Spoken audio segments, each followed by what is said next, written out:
чекати і відтерміновувати цю зустріч. Тому, звісно, тут. Де ж іще? Хоча, як тепер ми знаємо, цілком вірно, що вперше журналісти і пересічні українці зможуть побачити Савченко лише в адміністрації президента. Ось таку версію ми також маємо. В принципі, це цілком можливо.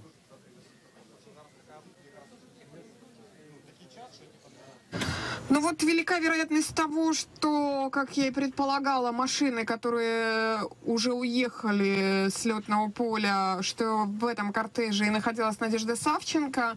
И, скорее всего, можно предположить, что на той пресс-конференции или на том брифинге, который был объявлен заранее в администрации украинского президента на Банковой улице, все-таки появится не только Петр Порошенко, но и Надежда Савченко, и, возможно, что ее родственники, мама и сестра. Я напомню, что они прибыли в аэропорт Борисполь для того, чтобы встретить Надежду. И сейчас мы проследим за тем, что будет происходить дальше, но, скорее всего, все-таки Надежда Савченко уже уехала из аэропорта вместе с украинским президентом. Не переключайтесь, оставайтесь с нами. Мы будем продолжать трансляцию. И прямая трансляция с Банковой улицы будет продолжаться на нашем сайте. Я напомню, что Украина встречает Надежду Савченко в аэропорту Борисполь. Прямую трансляцию оттуда ведет украинская служба «Радио Свобода». Там находится в аэропорту мой киевский коллега Лев Костек. А я, Елена Поляковская, комментирую это из московской студии «Радио Свобода».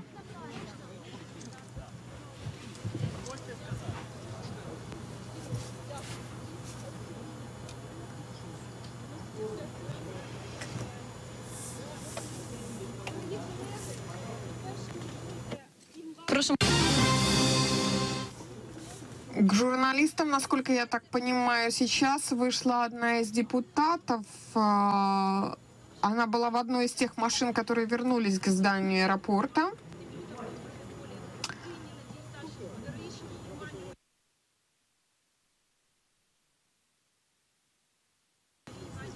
В том числе и благодаря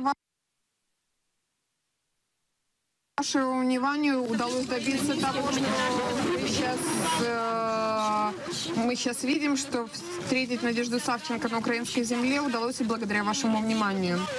Кілька останніх місяців, кілька останніх тижнів, і ми надзвичайно переживали, щоб в останню хвилину щось не зірвалося. І тому насправді ми, можливо, навіть... Те переговоры, которые происходили в течение последних месяцев, но мы очень боялись, что до последней минуты, чтобы что-то не сорвалось, и поэтому не объявляли об этом заранее.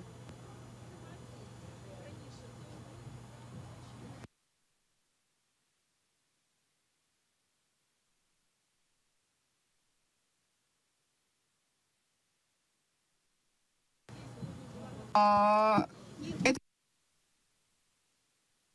только первый шаг, говорит депутат, для освобождения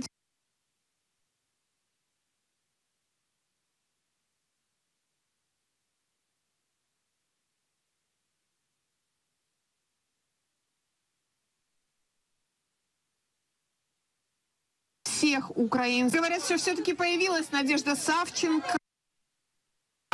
И журналисты подбегают к ней. Вот она, Надежда Савченко, на украинской земле. Мы ее видим. Она стоит рядом с сестрой Верой Савченко.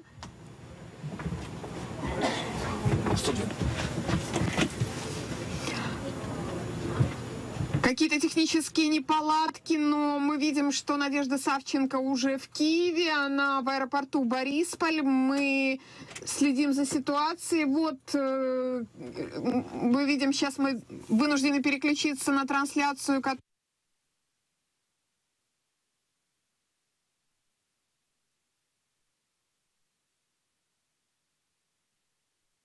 которую ведет украинский...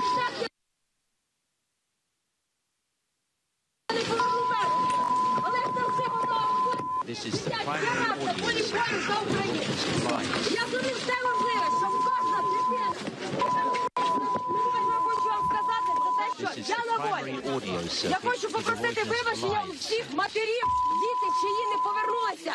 І за то, а я ще досі жива. Я хочу вибачення попросити всіх матерів, діти, яких сидять в неволі, а я на волі. І я хочу вам сказати... Я хочу попросить прощения у всех матерей, дети которых находятся в неволе, а я на воле. Я хочу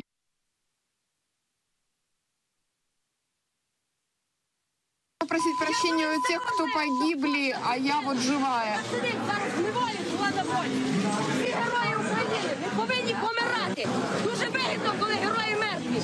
Погано, коли вони живі. Герои Украины не должны умирать. Очень выгодно, когда герои мертвые. України. Вони будуть в Україні, Верховної Ради України, герої будуть на зустріч російській зоні. І вони будуть на славу. Они будут герои в Раде Украины на зависть российской хунте. Ми будемо жити в Україні так, як дійсно жити повинна людина. Я не знаю, як це зробити, я вам чесно. Я не буду обіцяти, що це буде сказка.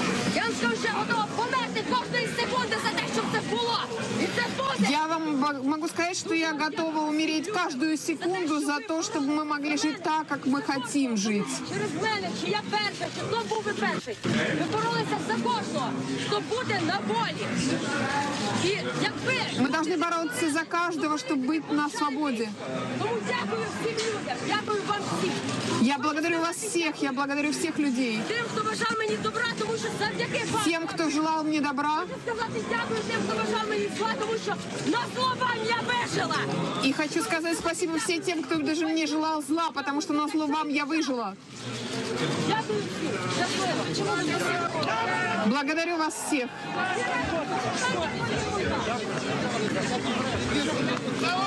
Я напоминаю, мы ведем прямую трансляцию из аэропорта Борисполь. Благодаря нашим украинским коллегам из украинской службы в аэропорту Борисполь находится мой коллега Левко Стек.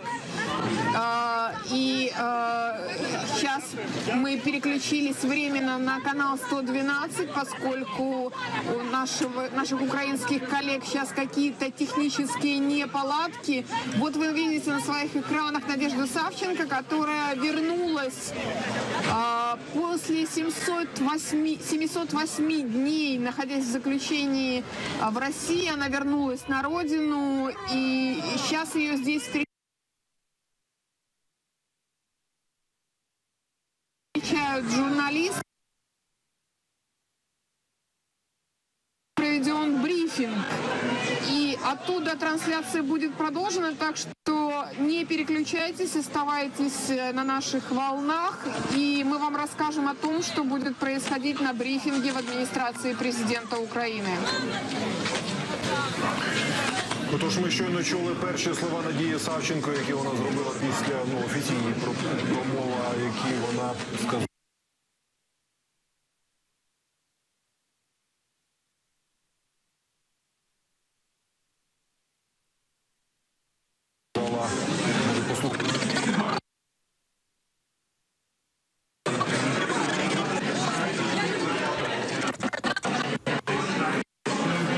Надія Савченко сама заявила, як тільки звернулася до журналістів, що вона за 2 роки перебування в одиночній камері від виборів спілкування з людьми, тому їй дуже складно бути таким